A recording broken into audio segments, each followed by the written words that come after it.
guys, so our last point is actually going to be about femininity and balance. And we'll probably balance would be a better word because we'll talk about it in a few different portions of the species when we're evaluating bulls as compared to bred heifers and cows, and then maybe even use balance in some steers as well too. So when we're talking about balance, Tracy's going to get an overall view of this heifer. Balance is how she ties everything together, and from an overall look perspective. Certainly this is more important when we're out in the show ring with those show heifers or those herd bulls that we have out in the fall time.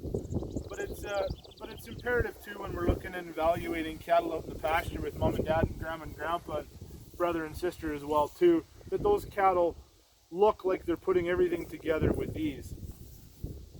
When we're talking about balance, attractiveness, or style, usually the first places our eyes are drawn is to the front end. And the way that, so we'll talk about this bred heifer, and then we can talk about some other, some of the other bulls or cows. But the way we talk about balance or attractiveness and femininity, it always draws our eyes first to the front end. The way that heifer comes out of her wither or her shoulder, her wither being here, her shoulder blade being down here, and the way she extends herself all the way throughout.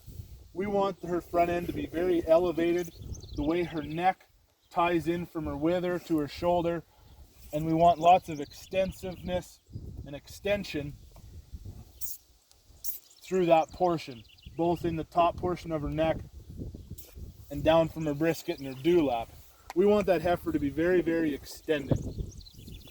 And what that does is that just makes her have a more exquisite look from a balanced standpoint. When we talk about breed characteristic and the things that differentiate breed types, when we're looking at these Angus heifers, we want that heifer to have a very nice face. And sometimes we may not pay attention to this as much as we need to, but it's certainly things that that when you're talking to some older people that have been around maybe more, they put a lot more emphasis on, and it's certainly something that younger evaluators of livestock should pay more attention to. If we can get Justine just to bring her face around this way just a little bit more. The way we see this, just like that, that's good. The way we see this heifer, we want them to have a wide muzzle. Obviously that's going to be able for her to put more food into her mouth. We want there to be a nice short face. Sorry, hon.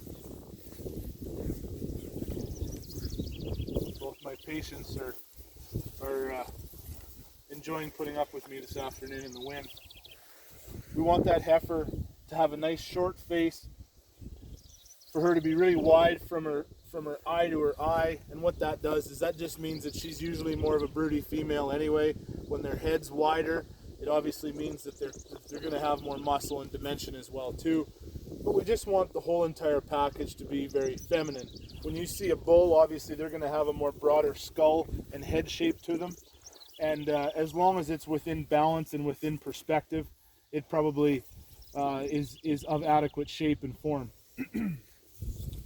Now we're going to slide back to the rest of their body. When we talk about balance, this is where when you're in a judging class, you're going to stand as far back from those four animals as possible.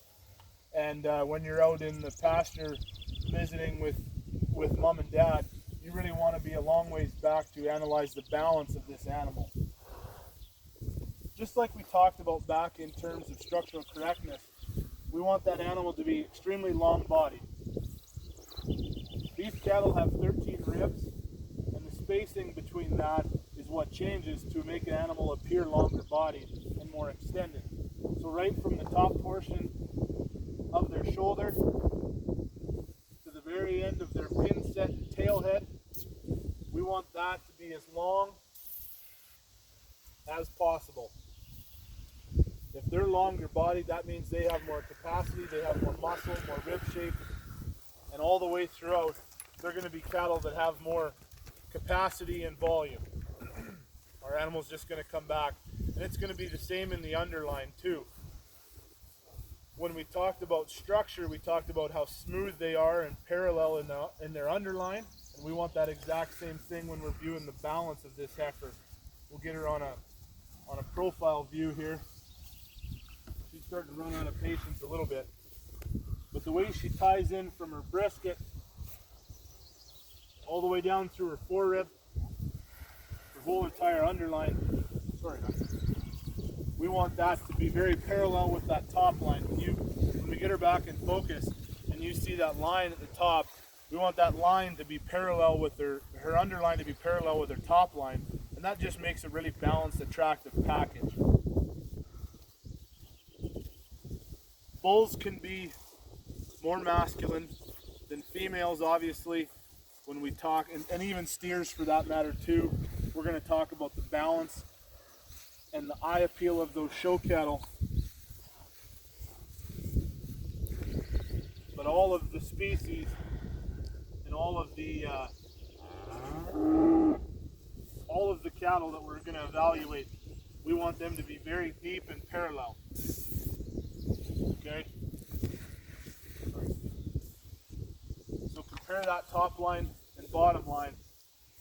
The more parallel they are in level, top and bottom line, the better they are going to be from a balance standpoint. Of the three criteria that we've talked about, structural correctness, volume, and eye appeal, this is the one that we've paid the least amount of attention to from a criteria standpoint, but it's certainly, when we have those cattle in the ring, it's certainly one that we're going to pay attention to and focus on. So in conclusion, we talked about a pile of things this afternoon, and we talked all the criteria that we're going to evaluate these breeding stock mainly, but also market cattle as well. The three criteria that we're going to end on today, number one being structural correctness and soundness. That's an overall arcing view of the way that heifer or cow or bull gets out in strides, the way they are comfortably, from a comfortable standpoint, the way they get out and move and are going to hold themselves together from a longevity standpoint. Second criteria being capacity. The more efficient those cattle are from a rib shape and ease of fleshing standpoint, the more those cattle are going to have longevity as well too, and practicality, functionality in your herd. That heifer and young bred cow are going to be a long-lasting impact in your cow herd. And those bulls, if they're easy and feed efficient type cattle, they're going to last and breed cattle for a lot of years. Third criteria being balance, eye appeal, and femininity in the females. We want those cattle, we want our heifers to look like ladies. We want them to be exquisite in their design and their balance standpoint. We want those bulls to be rugged, masculine, and very massive, yet in a nice package. And we want our steers to have a very, very explosive muscle pattern, but in an eye appeal and balance standpoint characteristics. So guys, that's our beef criteria when we're evaluating both breeding stock and market animals.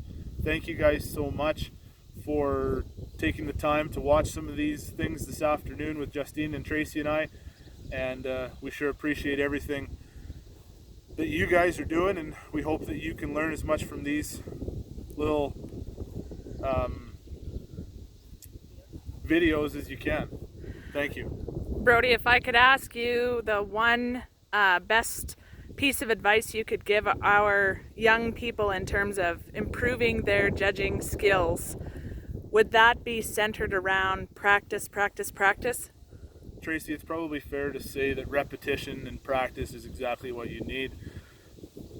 Some of the greatest evaluators of livestock in our country weren't born with it and learn it overnight.